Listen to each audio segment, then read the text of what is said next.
The following edition of Connecticut Valley Views is made possible by Windsor Federal Savings, with offices in Windsor, Granby, and Bloomfield. Neighbors helping neighbors since 1936.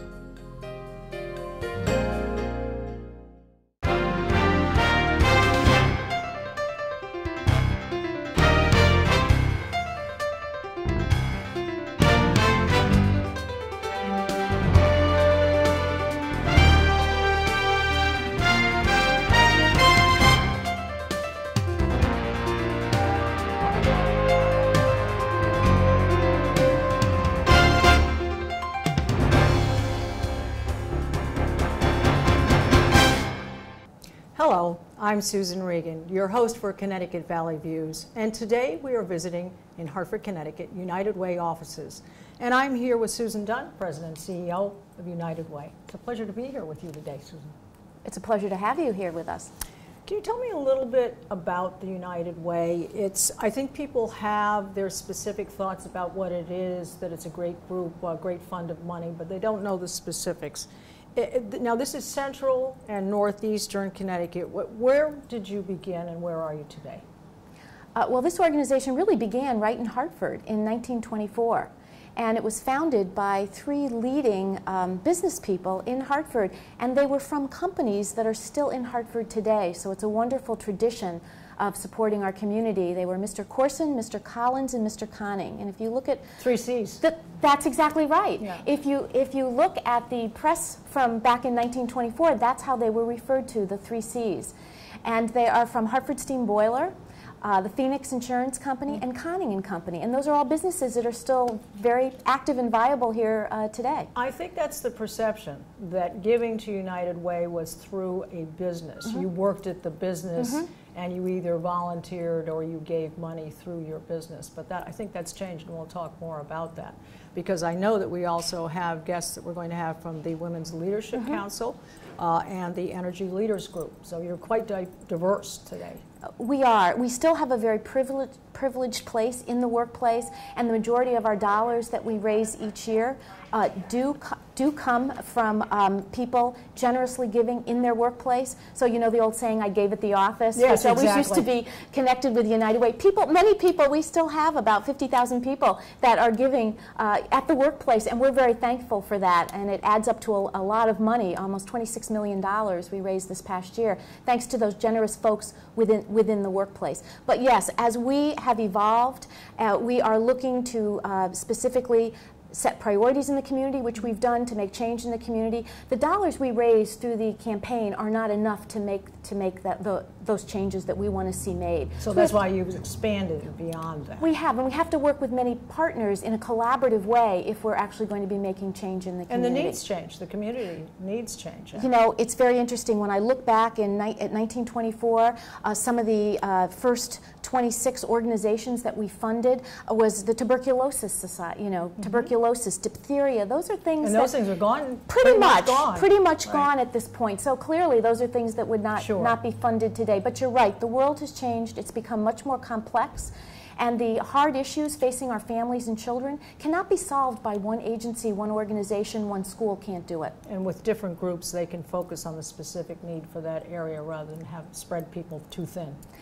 Covering too many bases. They certainly can, and we realize that where we used to give money to over 100 nonprofit organizations funding their programs, it was really sort of just spreading the dollars and not really necessarily making change we could measure in the community.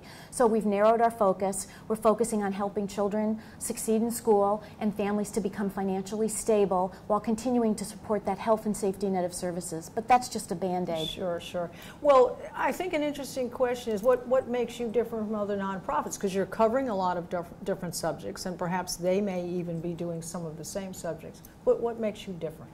I think because we really have this opportunity to look at our community from a 30,000-foot view and have an opportunity to look at the strategies to make change. So we can set a goal along with our partners for a change in the community, then look at the strategies that make that happen and pull many of the pieces together. So many of the organizations that are working on these changes so that we're sort of, I like to say, putting our oars in the water and rowing in the same direction. So we're measuring the same outcomes.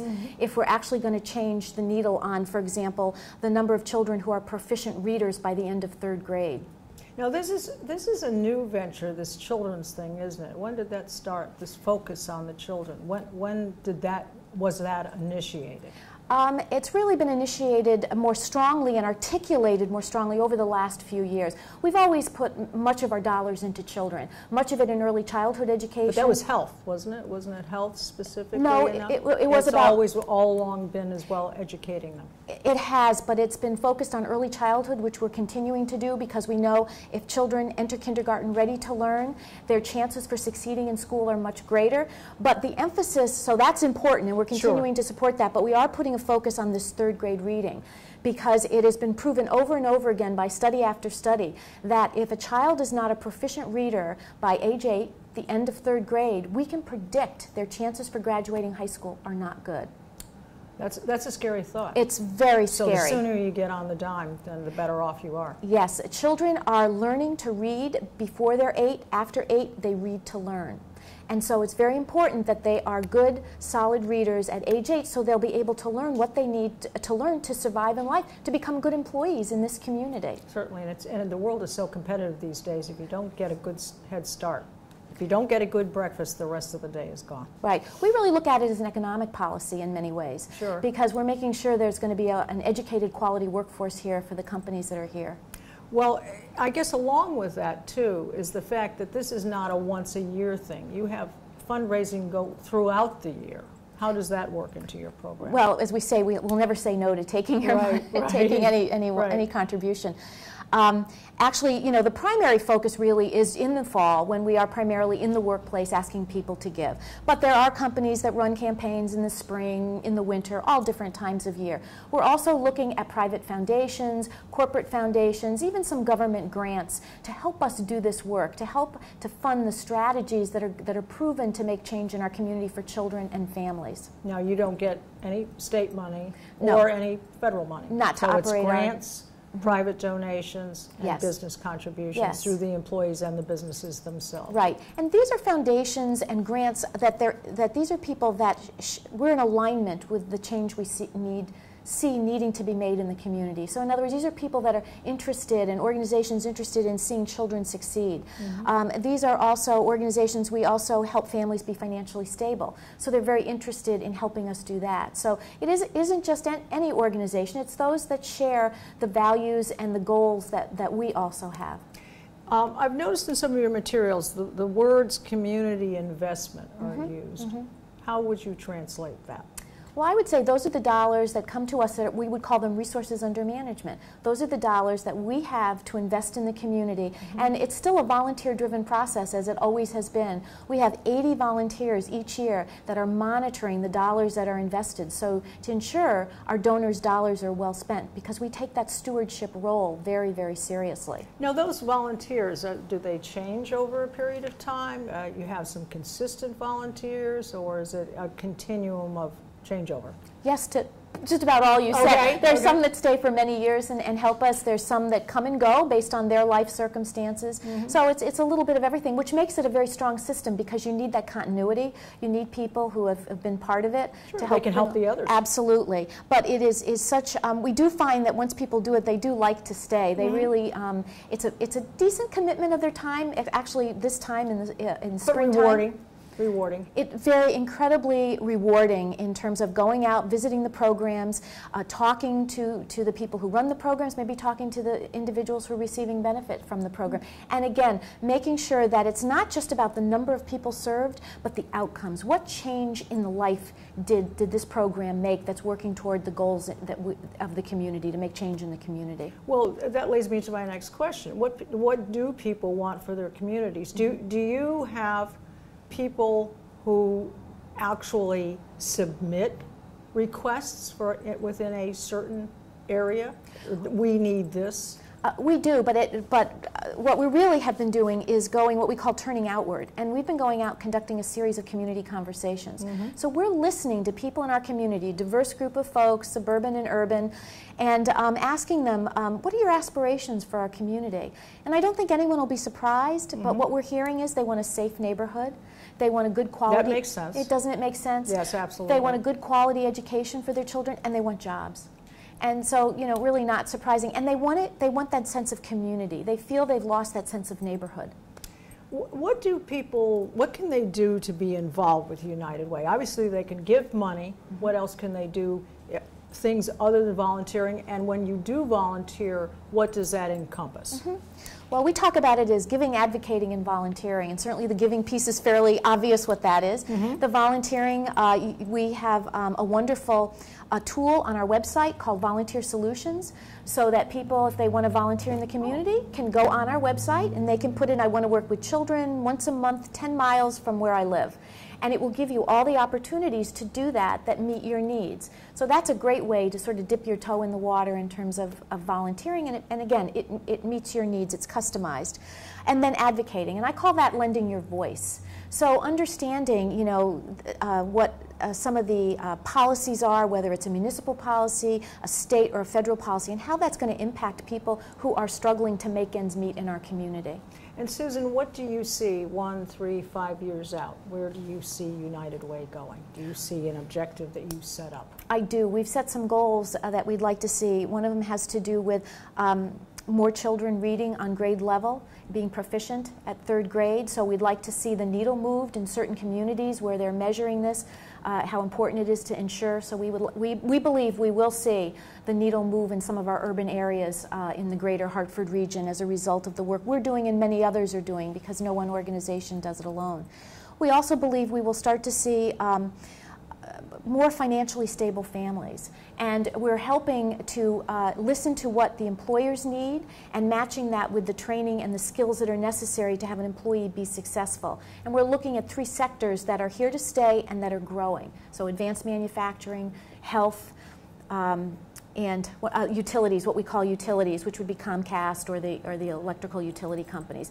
Those are great industries, great paying jobs. There's a career path there, and so again, we're beginning to get people into those areas so they can move up and be self-sufficient. I think that's a big key to it, people being self-sufficient. Well, you've given us a very good overview of where you came from, where you are, and your hopes for the future, so we appreciate that. We look forward to our next guest, and thank you very much for your time, Susan. Thank you, Susan. And good luck going forward. Thank you. And we're now back. We are going to visit with a Peg Lashak. Have I said that correctly? Yes, you have. All right. Thank you. With the Women's Leadership Council for United Way. Tell me, Peg, how did you get involved yourself? Well, it's very interesting. I spent the bulk of my career in the financial services industry, mostly in the Hartford area. So I was very keenly aware of the need for more support of financial education at all levels, whether it's with children or adults. And I had actually gone out on the website that Susan had referred to look at volunteer opportunities, and I'd seen a number of things relating to financial literacy.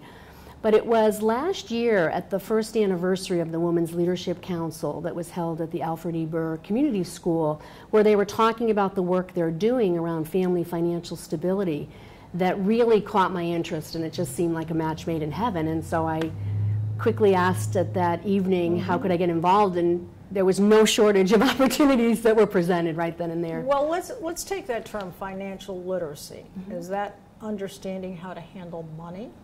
Well, it's really broader than that. It's really understanding in a very complex financial environment these days all the things you need to think about, from whether it's saving or investing or banking or credit, but all the things you need to think about to be able to create a stable financial environment for yourself or your family. So it's actually then really giving people life help. Yes, yes. It has something that is not passed down necessarily within a family.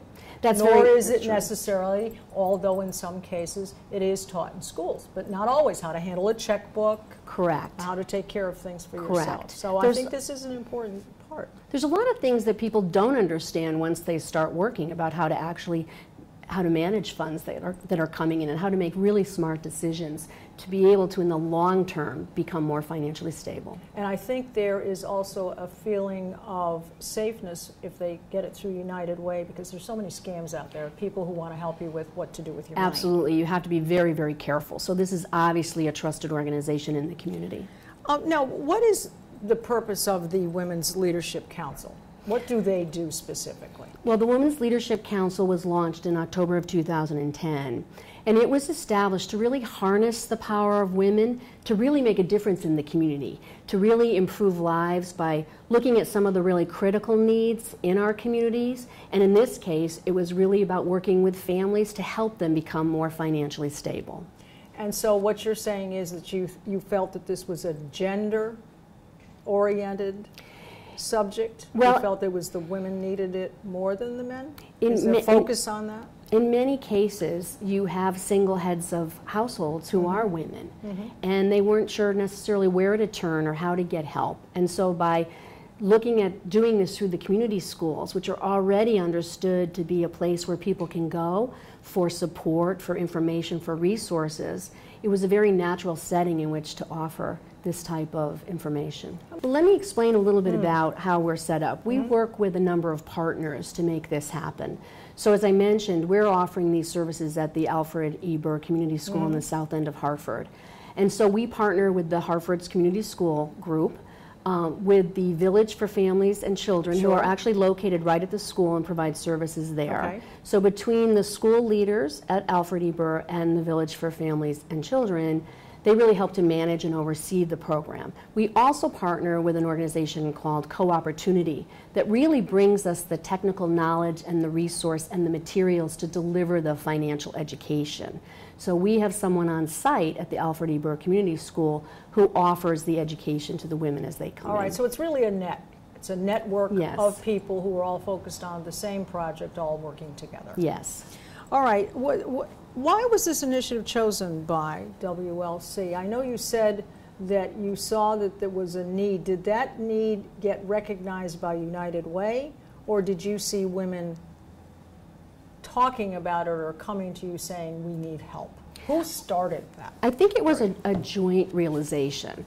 The women who started the Women's Leadership Council cared very deeply about youth and education. And as they were brainstorming, what area do we really want to focus on with the United Way staff and with experts in the community, they realized that if you can help a family become financially stable, there are multiple positive downstream implications from that for the children. I think it's the basis of everything. Well, exactly. It impacts education, health care, social, emotional development. It's very far-reaching. So the founding mothers, they call themselves, of the Women's Leadership Council, decided that's where we should start. Let's help the family become financially stable and more independent, and then you're helping the children in any number of ways. Oh, sure. There's a trickle-down effect in all cases. Exactly. Now, if one were interested, how does one become involved with WLC? There's a number of ways. You can go to our website, which is www.unitedwayinc.org, and you can search on the power of the purse. We think about this as, from a women's perspective, the power of the purse, what we can offer. And you can get involved in the same ways that Susan talked about previously, giving, advocating, or volunteering. So clearly, we're looking for women to understand, be engaged and inspired in the difference they can make through philanthropic giving. It's a kind of a mentor of a kind. Exactly. There's tremendous opportunities to volunteer. As Susan mentioned, going on the website, you can get involved at the Alfred E. Burr Community School. You can be trained as a budget coach, so you can work with the individuals in the program. And you can learn more about the issues and start to share your experiences with other women in the community to pull them into the organization from an advocacy perspective. Now, Peg, tell me something else. What are the components of the Financial Stability Initiative? Well, Susan, when you think about just how complex the financial environment is today, that giving basic financial education really isn't enough in many cases to help people understand what decisions they should be making to help their family's situation be more stable. So we start with a basic financial education program that everyone goes through to understand, become more literate in terms of financial issues. But we take it much further than that. We also offer one-on-one individual counseling, very personalized to that person's situation. So it's one-on-one. Yes. We also have an opportunity for the individual to work one-on-one with a volunteer budget coach to set up budgets, to understand how to track and maintain those budgets. And we also have an opportunity, if a person wants to set a specific savings goal, that when they achieve that goal, the Women's Leadership Council will match that amount that's been saved, dollar for dollar, up to $2,000.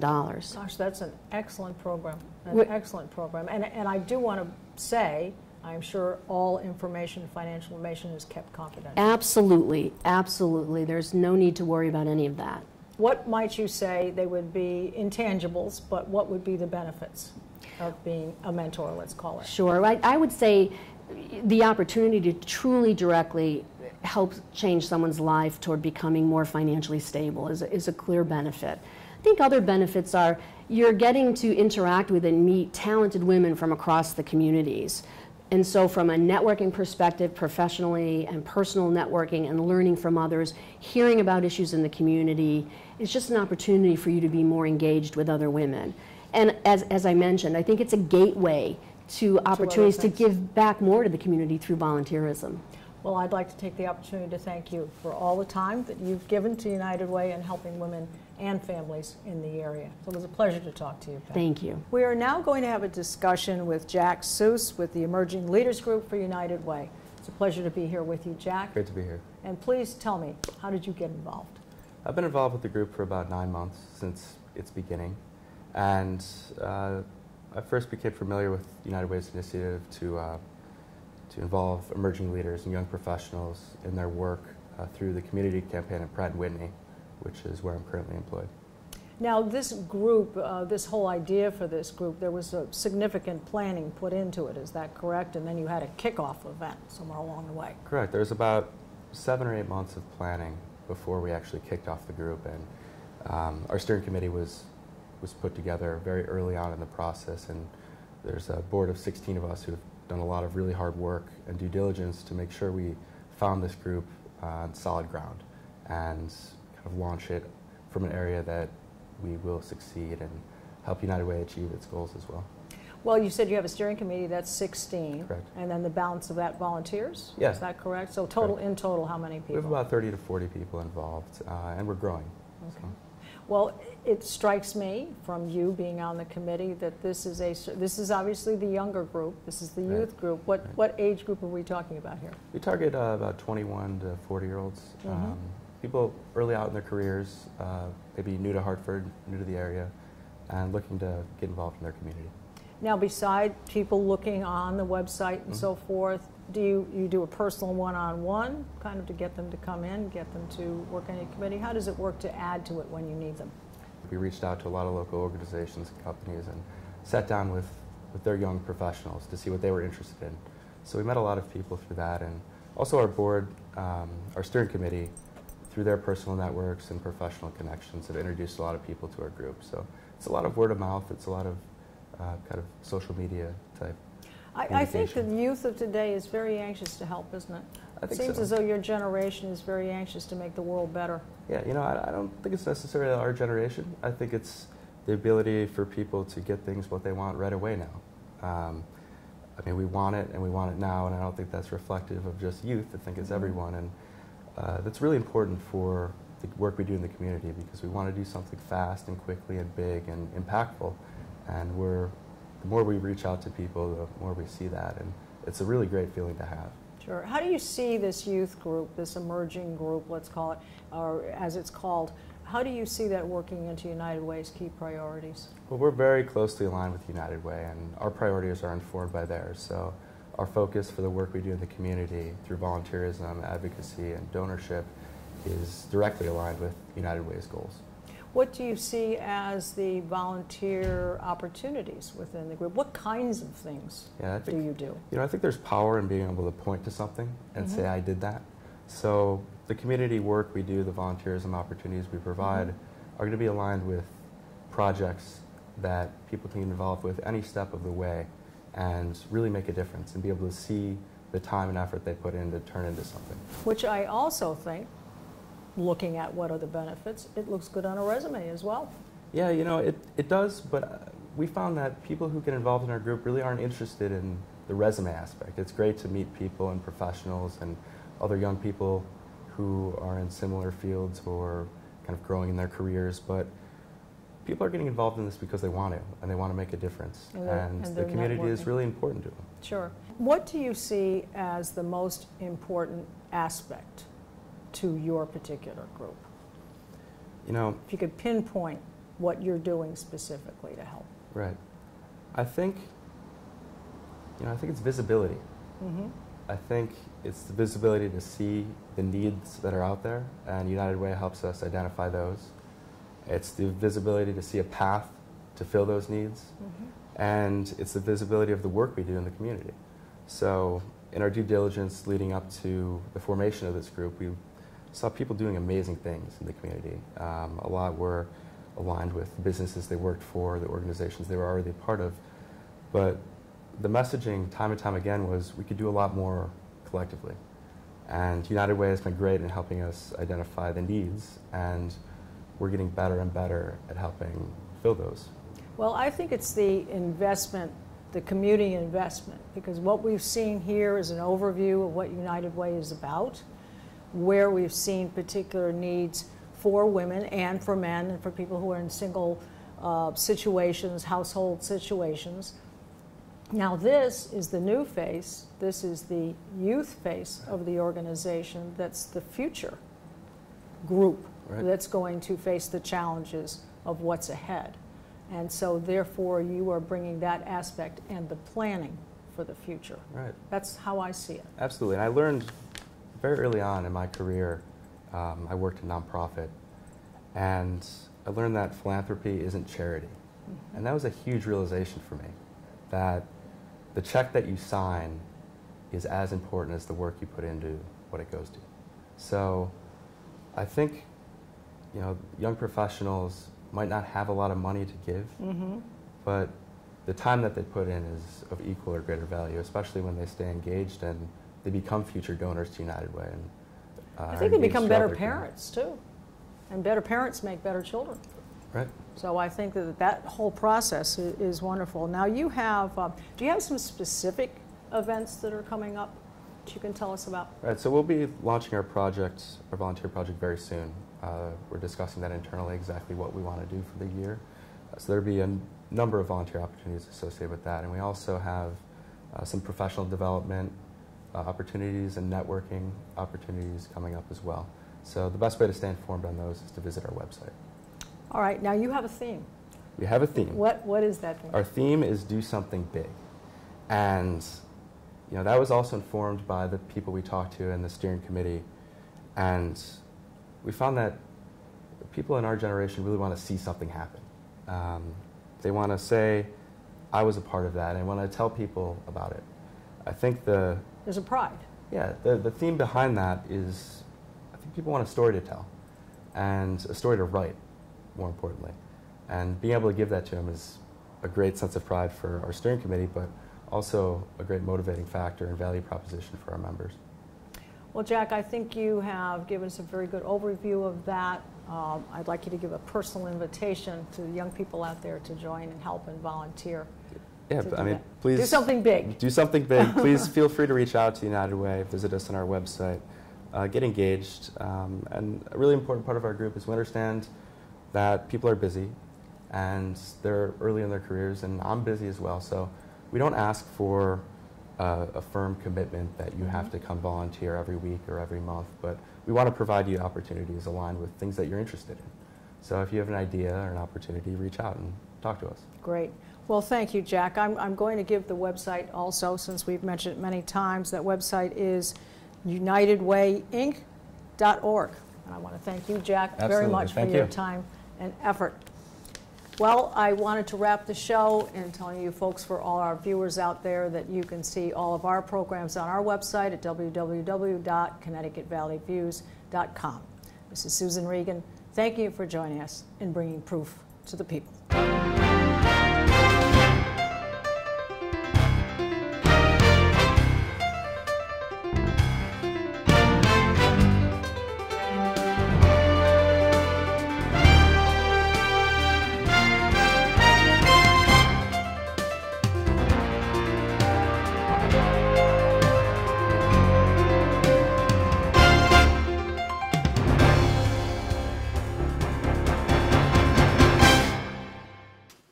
Our thanks to Windsor Federal Savings for making this program possible. Neighbors helping neighbors since 1936.